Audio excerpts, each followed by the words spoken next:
What's going on, Knicks fans? Before we dive into today's New York Knicks rumors video, I want to ask you a question. Who would you rather have as the Knicks point guard next season? This Mavs season, it's over. So now Jalen Brunson's a free agent. So let me know. Type IQ for Immauel Quickley or JB in the comment section for Jalen Brunson.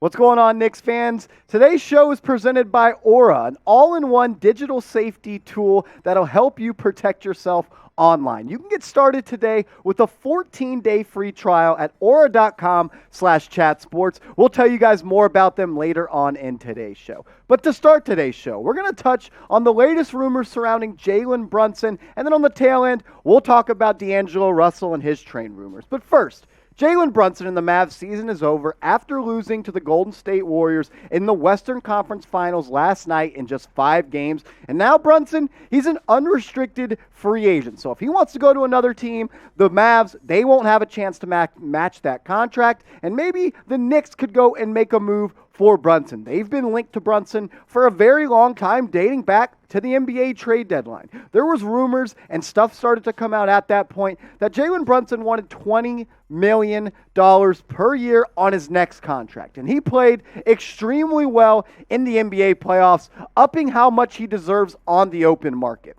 This is someone that played in 18 games in the NBA playoffs, averaged 21.8 points per game, 3.7 assists per game, was really efficient as well. Shot 46.6% from the floor and shot a very nice 34.7% from three. Those numbers were better than the numbers he actually put up in the regular season, where he played in all but 3 games, 79 games in total in the regular season. And he was very good, and he started to put the league on notice for the type of player he could be for the Dallas Mavericks and for the rest of the NBA if he were to hit free agency and have a chance to go somewhere else. This past year with the Mavs, 16.3 points per game, 4.8 assists, 50% from the field and 37.3% from three. What I love about Brunson is how efficient he is as a smaller guard. 50% from the field is a great number for a point guard, and the fact that he shot 37% from deep makes him such a much more dynamic and effective player. We'll continue to break Brunson down a little bit more, but I want to ask you guys this question.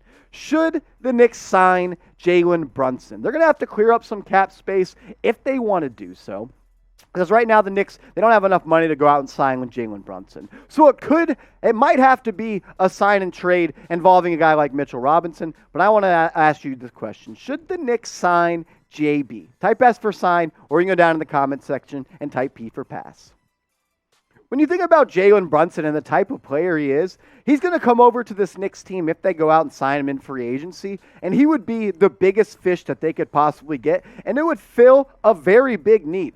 Brunson is the type of point guard the Knicks have been looking for a very long time. Someone that can initiate the offense, that can guard the other team's best guard on the perimeter. He did that very often for the Mavs throughout their season. He has that bulldog-like mentality, and the thing that I like about him is he plays bigger than the actual size of the player that he is. 6'1", about 190 pounds, but he likes to get in the post and do a little bit of bully ball. Back to the basket and finish around the cup. He can finish with his left hand and his right hand. He can really do everything on the court that you would want a point guard to do, and I think he would be the perfect type of point guard in a Tom Thibodeau offense. The thing is, if the Knicks want to sign him, they're either going to have to clear salary cap space to do so in free agency, or they'd have to make a trade, a sign and trade, and maybe it would involve Mitchell Robinson, because back at the NBA trade deadline, the Mavs, they were interested in our guy Mitch Robinson. But look, if something around that happens, we'll make sure to keep you guys up to date.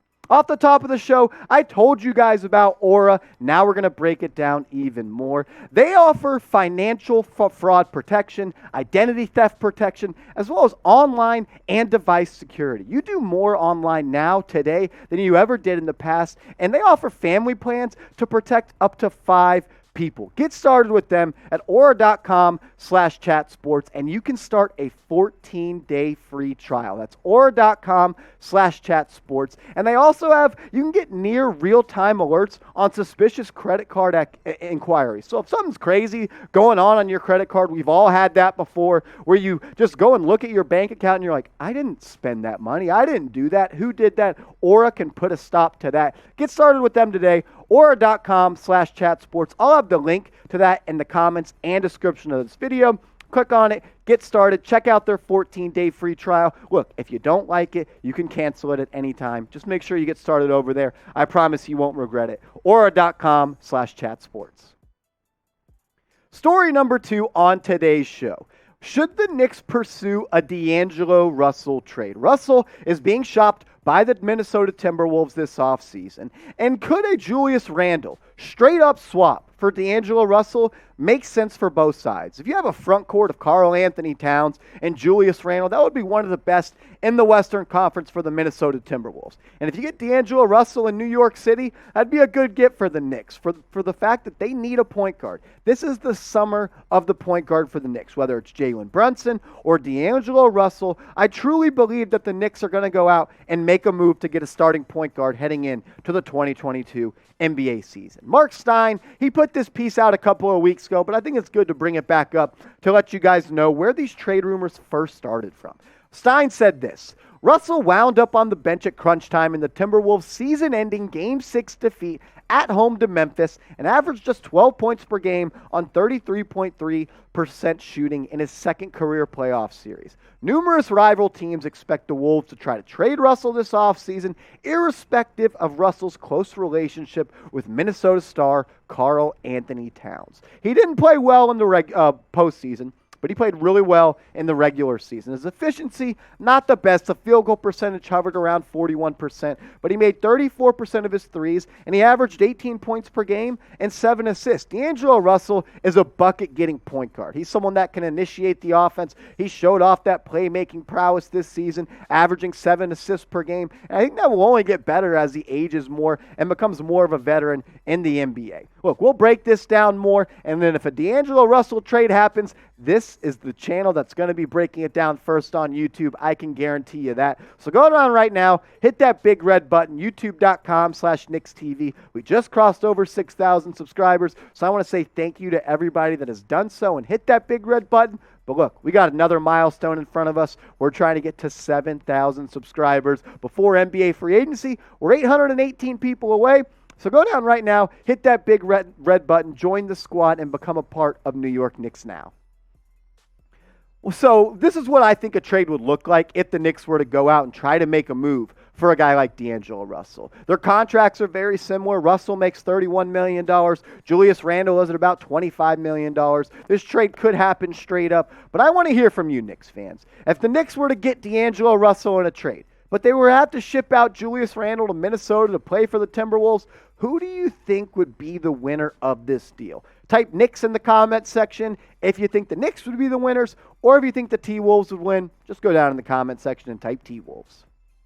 If I was Leon Rose and I worked in the front office for the New York Knicks, I would make this trade. I do think Julius Randle is a better player right now in the NBA. But sometimes less is more. And getting Julius Randle off this team, I think allows for people and players on this team to reach their true ceiling, like Obi Toppin and RJ Barrett. RJ can't become the dominant player and the face of the franchise with a guy like Julius Randle on the roster. And Obi Toppin won't be able to get the minutes he deserves after finishing off the 2022 season very strongly if Randle is there starting at the 4 spot. Obi needs to be a starter, and RJ Barrett needs to be the face of the franchise. And getting Randle off the team and adding a point guard that averaged 7 assists last year in D'Angelo Russell would make life for Obi and RJ Barrett much easier. And the thing that I love about it, if, say, the trade doesn't work out and D'Angelo Russell struggles or gets hurt, he's only has 1 year left on his contract, so the Knicks would be able to get off of $31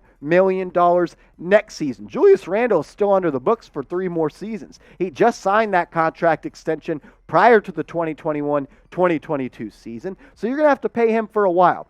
While Randle may be better, the price of getting Russell and the fact that you get off that money sooner is very appetizing to me, and I would pull the trigger on that deal. And a starting 5 of this, if you were to add D'Angelo Russell, would be a very good look for the Knicks. You get a point guard in D'Angelo Russell, who's been an all-star, who's played well before in Brooklyn in New York with the Nets. Evan Fournier, he set the single-season record for most three-pointers made in the season, which was previously held by John Starks. R.J. Barrett is R.J. Barrett. We know he's a badass. Obi Toppin, I don't got to say anything else. We know what he can do on the hardwood, and then you'd have to bring back Mitchell Robinson so he could anchor that defense and continue to be one of the best young rim protectors in the NBA.